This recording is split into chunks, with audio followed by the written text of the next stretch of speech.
story na ako mismo. Bro, may... In college time, wadyo ko na, dagan sister diya. Apan, nagampo ko sa Ginoo, makahuman ko og eskwela may son. Amen. Diya mo sa campus work, diya sa campus, yung kanang diya sa Ginoo. Tapos, mahimo kang pattern. Yes. Diya sa mga magtuturo. Amen. Kinahanglan na kay testimony toward the believers in this world. Amen. Kaya lisod ba ng alagad ka, tapos lahi din ng tension, tapos makuba pa yung college life. Yes. Muna kinahanglan na siya proper testimony mo isa. Ang gikuha na ko dito, yan po sa Ginoo, Lord, pauman ako iskila. Kung dili ko mo mag-iskila, kung saan ako pag-inyo o pag-inabuhi, diya sa pamilya. Palisod kayo kung ikaw, isang college ka, pagitaan pa kang experience na fresh graduate ka, tabaw na sa mga dili pa mahuman. Bismillah. Mana, kinanglan niya ito, lahat ay proper testimony. Na-encourage mo itong God, education, and character. O itong una na ito, unahong na isa.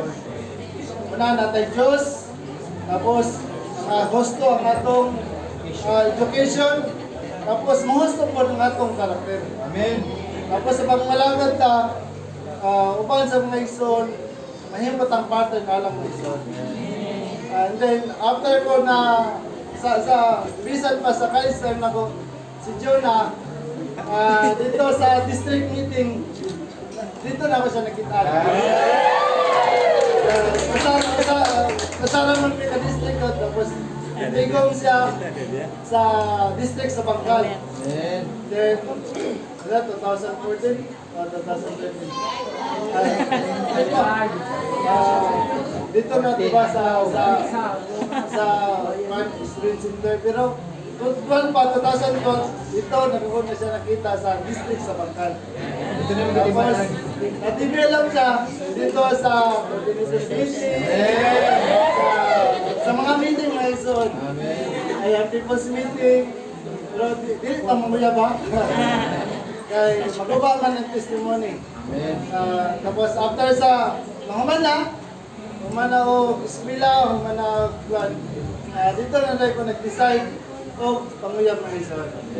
Pero dili siya diretso ng nanguyab. Nanghit pa sa magulang. Ang magulang is si Sister Ilna. Ilna, sister na ako'y sa sister na nagustuhan. Tapos, pinanglan ako permission kung saan ako yung mag-testimony.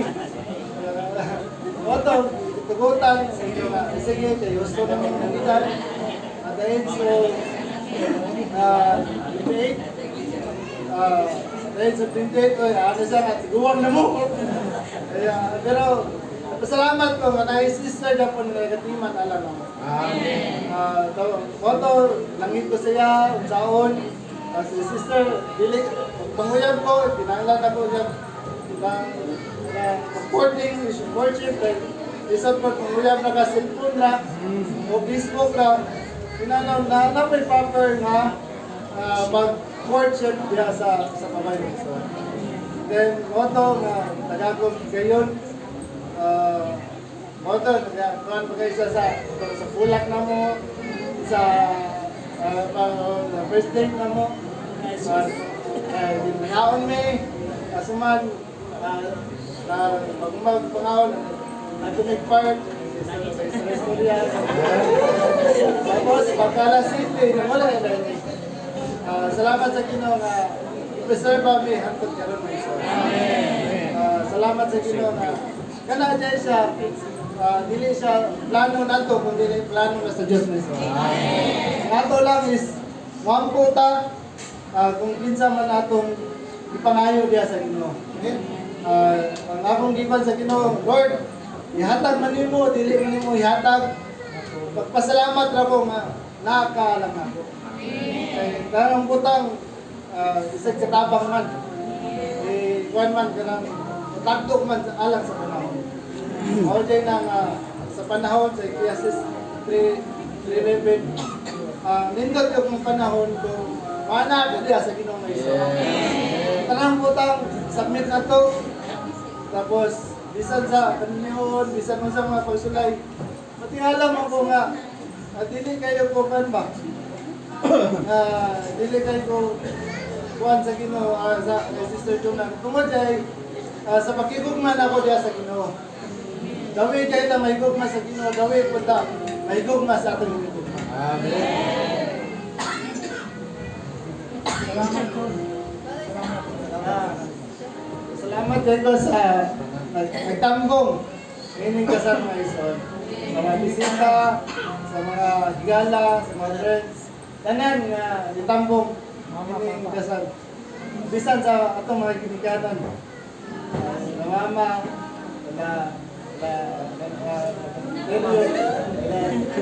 Mama na, sugod na. Papa. Sa akong mga igsoon, bisan sa kalayo, ila yung hatagat panahon. Sa nanambong, salamat po sa inyong panahon. So, istorya pa na ako itong pinakauna na ako na pag andun ako sa Davao Maigsoon. So, sa una, dili sa kubutan Maigsoon. Kapag andun ako sa Davao, kay dili to siya in kanang maayo nga kahintang. Kay mga milayas ka to Maigsoon. So, pag kato nga time, nandun ako sa ato sa Davao, kay nasunod ko sa akong ate. Tapos, nakainan ko nga, dili ko siya maayo nga binuhatan na ako. Pero nito ako nga, bisan dahil kuan nang dili maayo nga sitwasyon, tanan di ay naay purpose ang Ginoo mga igsoon. Kay katong pag-adto na ako sa Davao, dito ko nakaila sa Ginoo o nakaila pud ni Brother Samson. So salamat sa sa Pinzon family. Himo sila instrumento sa Ginoo nga aron maging ko niya.